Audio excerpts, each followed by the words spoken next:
All right, ladies and gents, welcome to a map I don't think I ever uploaded to my YouTube channel before. This is a game between two high-level players. We have Zupi in the red playing as the Lithuanians, and then we have Sato playing as the Berbers. Plenty to talk about as far as the civs go, and we'll get to that. But the map is called Monocle. And I could be wrong, but I believe the first time this was introduced was during the... there was a German Cup 2 years ago, a year and a half ago, something like that. And I think that's the first time I saw the tournament, at least with like really high-level players. And the map is highly aggressive. Like, highly aggressive. And then it was then used in the USA Cup, which is the tournament I played in right after the German Cup. And it's one that I really like. So, for food, you don't have a ton of llamas or sheep equivalents, right? You do have 2 boars, which is fairly standard to Age of Empires. And you're connected, at least through the wood line, to your opponent. So, things to think about would be, are you going to wall up between these wood lines? Are you going to attack between these wood lines as the game progresses? For food, though, villagers collect shorefish faster than almost any resource. I think villagers on shorefish is the second fastest source of food income in the game. No, excuse me, third fastest. I think first is Mongol hunters. Second is Indian villagers on shorefish, because they have a bonus for that. And then I think it's regular villagers on shorefish. So, there's just tons of food. In fact, let's see how much there is. There's 142 times 200 food out there, and it comes in very quickly. So, players developed very aggressive builds to compete for this, and you cannot easily wall this or protect this at all. So, Sato has gone for Berbers. A very common play on this map is to see scouts, and spearmen, and it gets crazy. And then you've got Lithuanians for Zupi. Lithuanians start with plus 150 food, which is their biggest early bonus. And then I guess scouts and spears is pretty good for them, especially because their spears are very fast. Their trash units are all very speedy, which I could see being helpful. I think I would prefer to see... Well, it depends on what their openings are. When I played this, Indians and Japanese were the top 2 civs. I didn't really see a lot of the other civs being played. I think for this event, World Rumble, they probably have some type of a draft where they're selecting civs ahead of time for their whole series. Probably has bans on it too, which is probably why we don't see Indians. But, my uptimes, we're talking like 19 pop up, 18 pop up. I think I was doing 18 pop. It was my strongest map in the USA Cup. And I don't think I had a single game in the USA Cup go over like 16 minutes on this map. So, a little bit of bragging time. I had a pretty sick build order down. It would just be so fast, the scouts. Now, you could do other things too, right? You could try and go for man-at-arms. Normally, on open maps, nowadays, you're seeing players go for man-at-arms so they can apply pressure before any walls get down. And it's not like you're going to see this be easily walled. So we will see. But I'm not sure what viewers think of the map. I think it's quite fun, especially if the game goes late, because then you have to expand for gold and other resources out here. At the time, I think, again, it was a year ago now, I trained against a player named Running, who was second place, I think, in the German Cup to Jordan.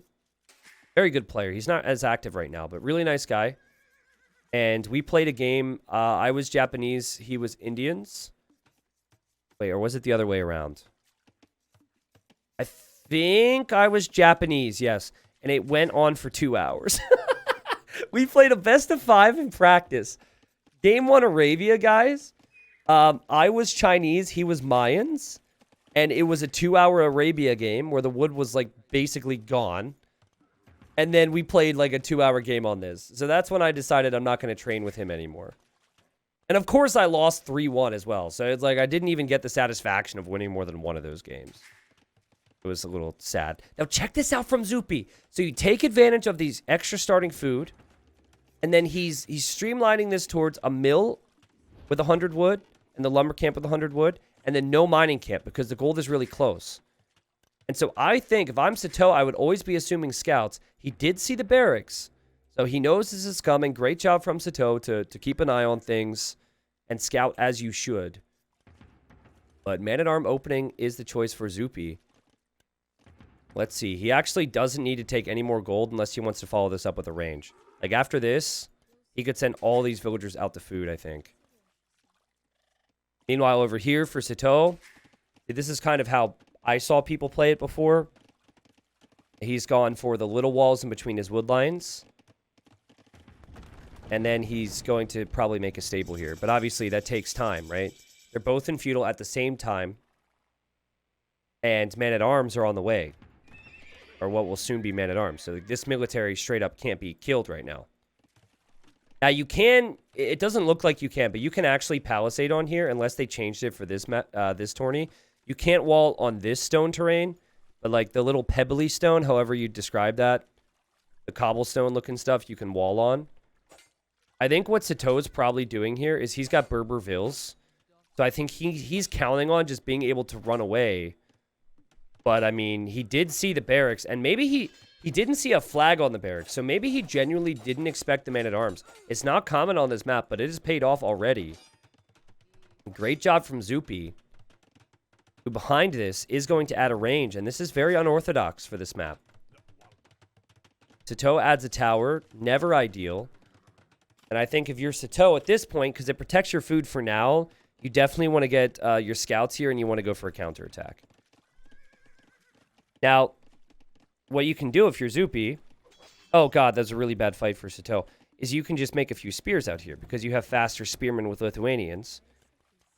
And this is right around the time where you want to maybe make another mill for efficiency too, so just things to think about here. Archer range for Sato because he knows the spearmen are going to be a concern. And he has now got villagers on gold. But it wasn't as food heavy as he would have expected here. So he still is okay. Obviously, with 2 mills right now, feeling pretty good. Zupi walled up, I think. Yes, that's walled. This is... It looks like there's a hole, but there's not a hole there. This is the only area he's currently exposed, and he's already got the spearmen. So, Shelobs, you kind of got your question answered about the tower. I feel like the tower was forced because archers and spearmen could come in after this, too. But, oh, Zupi with the quick walls. And good hits with the spearmen. Wow. Zupi on point here. Yeah, to answer your question, like, I don't think just going to stone to make defensive towers is a good strat. No. I think that this tower was fine for Sato, though. You definitely want your villagers on food and wood and gold right now instead of stone, but... It's always nice if you're Berbers. If anything gets crazy, you can just run away. But it sucks that your scouts couldn't get any value. And 2 out of these 3 scouts are weak right now. So now you're going to see a stable for Zupi. And this seems like a really good transition. Because he's forced his opponent into a counter. He sees his opponent has skirms. He's got plenty of food secured. And then he could go for scouts. And I think there's an argument to not even get fletching for your archers.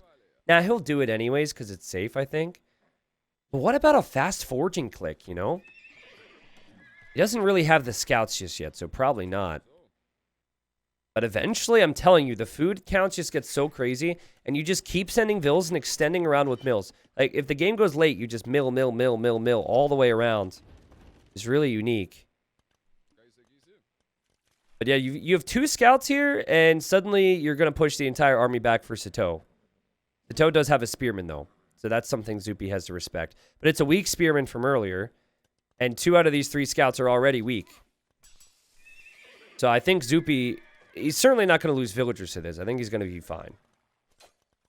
Gets a few hits on the skirms. I think Sato is sensing this now. Must realize that if his opponent is running at him with confidence that something's up. And he's going to fall back now.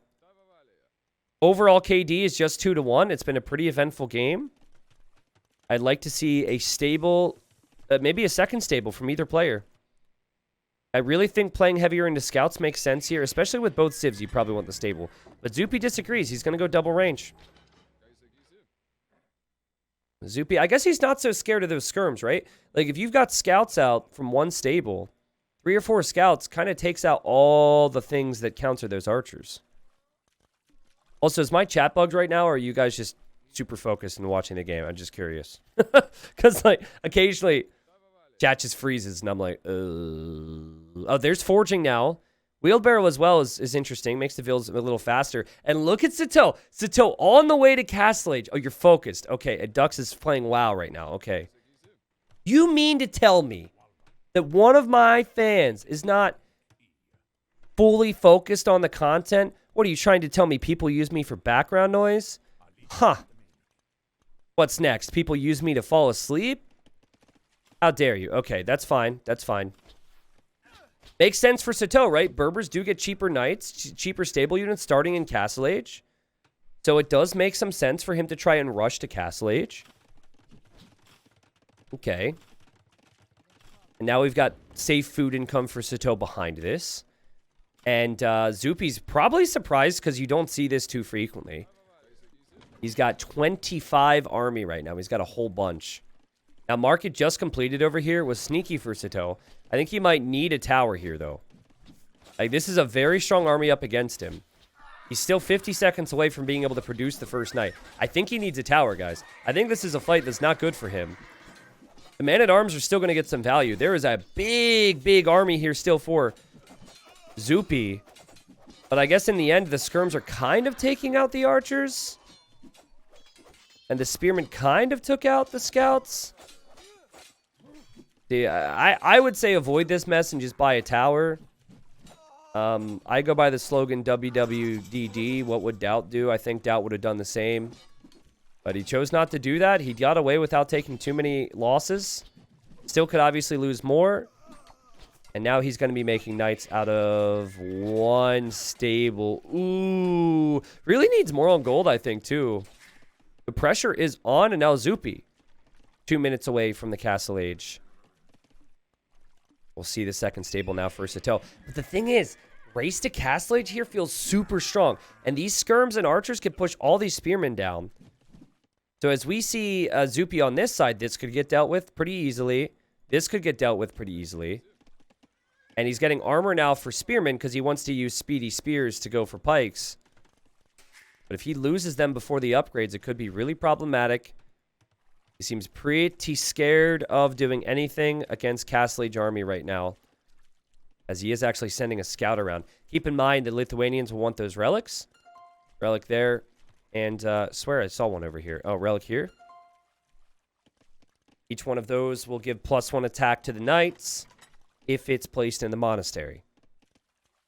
It's a really fun map. I think the only negative thing about this map is that it can be slightly civ-winny if you don't have a draft system, which I think has been utilized here. Otherwise, we would have seen Indians. And sometimes the games don't develop for that long because it can be so snowbally as well. Those are probably the only negative things I could really say about this map. But, you know, all tourneys I think that have a solid map will have a really solid mix. Boomy maps, aggressive maps. I'm a big fan. I'm also biased because I performed quite well on this map. So I will at least admit that there's bias in that. A spearman and archers. Oh, villager goes down. Knight goes down. Here comes that pressure, though. There's no overchop for Zupi, thankfully for him. Now we have pikemen in. Pikemen with armor and also with attack. So that's not bad. So you're going to have monks out. You're going to have pikes. Feels pretty strong with Lithuanians to just be able to patrol around with the pikes. That said, villager down. 2-2 eco KD in total. And look at Sato hitting the other side. Really hard to know where to send everything. What a great job from Sato here. Using his early Castle Age advantages. Gets even more Vil kills. Probably loving his position right now as he gets +2 armor. And he needs to run home. And I think he needs a monastery too. There it is. His villagers are going to drop against knights. But guys, I don't think he's expecting this. It's like maybe he's forgotten about it. Or maybe he just can't field enough army to deal with it. But these crossbows, he can't see it yet. He's going to have +2 armor. Can he deal with those crossbows? Those crossbows actually don't have bodkin arrow, so it's not that big a deal. And now we see a monk going for conversion. Hesitation for Sato. He takes out the monk anyways. And he actually could take this monk as well. No, not worth going back for it. Could have actually been worth it for Zupi to try and get a conversion there, but he wants the relic for the attack. And he's going to dive with his knights here. Very weird stable spot for Sato. And Zupi's like, he's expecting me on the fish. So let's go in. But now he backs away. Knight total is 12 right now versus 6. And so that's advantage Sito there, but the pikemen and the monks obviously could give some real issues to his knights as he now needs to get husbandry for speed. Now, can you engage against this? So Sito needs to get value from this army. And I think we're going to see Zupi make more pikemen, and he's going to make monks here to defend from that. And now Sito needs to defend from this army. So let's see how it goes. Like, I think how the rest of the game goes from here really comes down to how this fight goes on either side. Okay, this army is very much like, hey, I'm here, come deal with me. Whereas this army is more sneaky. So I like that for Sito, but I don't know if he can win this fight. Like, if his monk doesn't get a conversion, wow, that's a very fast one. Well played. Okay, here he goes. Got the monks on this side, though. He's going to kill the monk. I think a conversion comes in. And, ooh, one more comes in, and it's fully defended by Zupi. As Zupi still hasn't been cleared up on this side. 34 military versus 15. Still so many pikemen for Zupi. Also, we've got some scouts over here killing vills. Look at this! Look at this! Scouts here. I'm sure Sito is hoping he can get the mass here. Meanwhile, we've got knights killing vills on this side. Not uncommon on this map to lose track of armies here or there. This is ridiculous. And, like, if this was an open field, I think that you could kill this. But because of the little chokes, you can't. And now the knights hit your villagers, and he's got to run away. Zupi will deal with this. He's got +2 attack on his knights. +3, actually. +2 coming from the relics. And the pikemen get cleared, guys. And the crossbows are going to get cleared as well. A great job there from Zupi. He killed a lot of villagers in these engagements. Killed about 7 more. Might kill 1 or 2 more before he loses his force.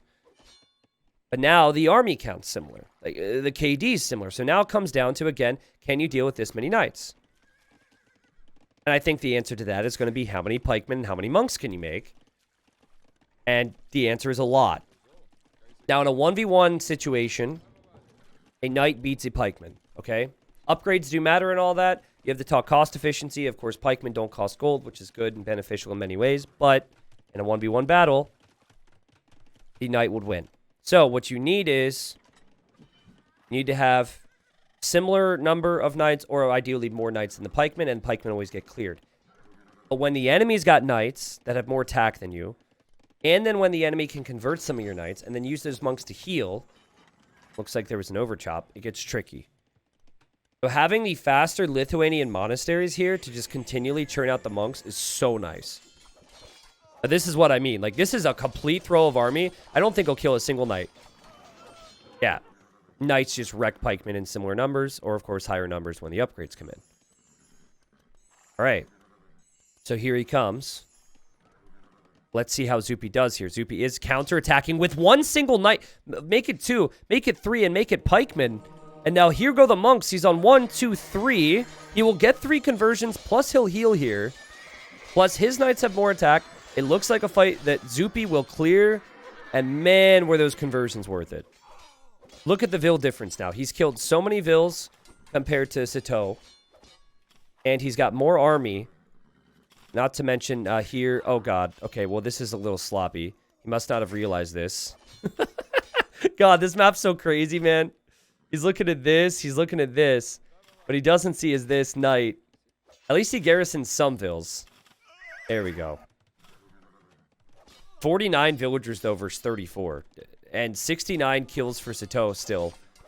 If Sito's got the better KD, that might change in this fight. But Sito might not be able to make as much in the long term here. I doubt it, but is it possible the relic bonus attack also applies to converting knights? Oh, converted knights. Oh, good question. So if you convert any unit, you keep the stats of what it had when you converted it. So if you convert a knight that has 10 attack and no upgrades, it will never get the relic bonus or the relic attack, and it will never get benefit from any blacksmith upgrades you research. It's like the outcast of the group. It's like, yes, the knight was adopted, but the knight's still not the favorite in the family, and all the other knights get the upgrades. You know what I mean? I mean, it's kind of silly, right? Like, the knight's yours when you convert it. You'd think you'd be able to upgrade it at that point. But I guess that would make the game a little confusing. Well, Zupi, as he adds his 3rd TC now, has done a really good job protecting his economy.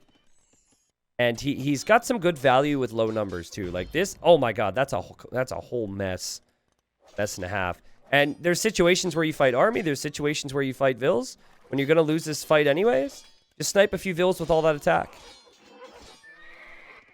Here he comes with more, and there's a lot of running around from Sato, and I think it's dawning on him that there might not be any way back here. When it comes to Berbers in this matchup, it's all about knight numbers because your knights are cheap. Or it's about camels, which you can't add when the pikes are out. And yup, he calls it. Zupi wins the game. And what a cool game, man. What I liked about this, and I know it doesn't really... It won't be as obvious to you guys, probably because you guys haven't seen this map as frequently as other ones. But he completely flipped the script here. Like, most of the games that I've seen, with the exception of games with Japanese, I've seen scout opening. And you could make arguments for going scouts and spears still. He's still a faster spearman. It still goes into knights and pikes anyways. But he did such a good job with the man-at-arm play. He mixed in just enough scouts and feudal. And then in Castle Age, the amount of monks and pikemen that he had really made it difficult for Sato. But I think what was so good about Zupi is not only was he defending with that, but he also still had to counterattack. I think a lot of lesser players will stay at home with their knights for too long, and then Sato ends up being okay. He'd get units over here. He'd get a unit or two over here while also defending. So that's just some high-level Age of Empires right there. Again, I think the reason we probably didn't see Indians here is because they do some type of a civ draft where they pre-pick civilizations for the maps that are that's coming up for their 3 games. My guess is if you had the global bans there, you probably would have had Indians globally banned out. As Indians is not a civilization you want the opponent to possibly be able to pick there. But wow, more wood, more food, and more gold there for Zupi. How many desertions and conversions did we have? Military. Yeah, 6 conversions. 6 conversions plus also got 2 relics, which gave him extra attack. And of course would have probably got more if the game continued. Yeah, maybe I'm wrong on that, actually. Is there only 4 on this map? But yeah, obviously, great game from Zupi there. Let me know what you guys thought of the map. And maybe we'll mix it into like a show match or something. In fact, I want to cast more of this tourney, man. The problem is, I've been doing a lot of like live tourneys recently, and I've only been doing live stuff. I think I should cast some more sets from this series, from these games. They'll play 3 games. It's group stage right now.